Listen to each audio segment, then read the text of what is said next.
انا مستعد للدفاع المشترك، بس تعالوا، ده له شروط.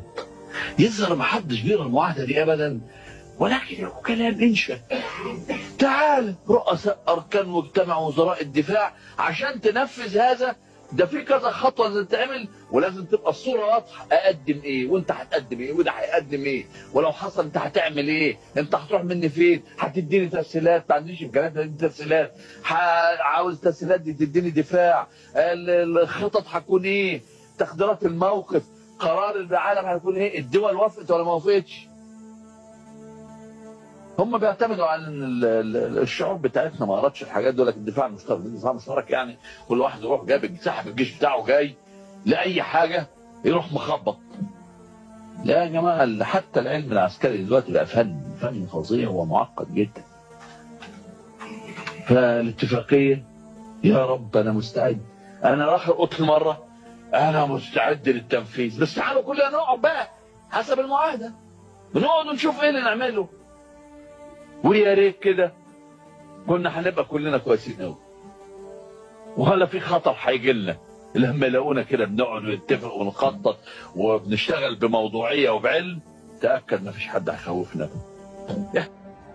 إن المسؤولية الملقاة على عاتقنا لمواجهة كل تلك التحديات تتطلب منا، كما ذكرت، منهجا للمعالجة يتميز بالمصداقية والفاعلية، الأمر الذي ينبغي أن يدعونا للتفكير في اتخاذ إجراءات عملية جماعية ذات مغزى ومضمون حقيقي تتسق مع أهدافنا في الحفاظ على الهوية العربية وتدعيمها، وصد محاولات التدخل الخارجي في شؤوننا، وردع مساعي الأطراف الأخرى للمساس بسيادة الدول العربية الشقيقة وحياة مواطنيها. وأثق أننا جميعا وأمتنا العربية نعتقد أن ذلك الصد وهذا الردع هو حق لنا، هو دفاع عن أمننا دون تهديد لشقيق قريب أو لأي جار قريبا كان أو بعيد، هو درع لأوطاننا ولأهلنا، وليس سيفا مسلطا على أحد إلا من يبادرنا بالعدوان. لقد مرت بأمتنا مراحل لم تزد في أخطارها عما نعيشه اليوم، فرأى قادة الأمة العربية معها أنه لا مناص من توحيد الجهود لمواجهتها، وأنه لا بد من أدوات للعمل العربي العسكري المشترك للتغلب عليها.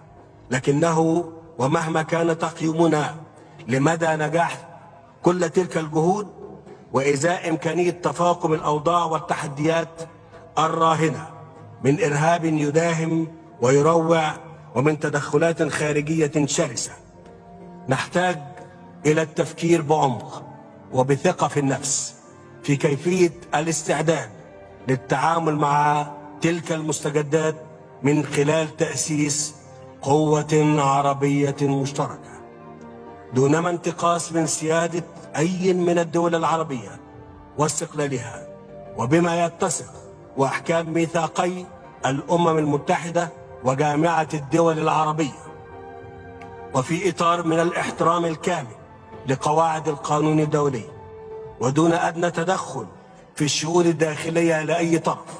تحيا الأمة العربية، تحيا الأمة العربية، تحيا الأمة العربية، والسلام عليكم ورحمة الله وبركاته.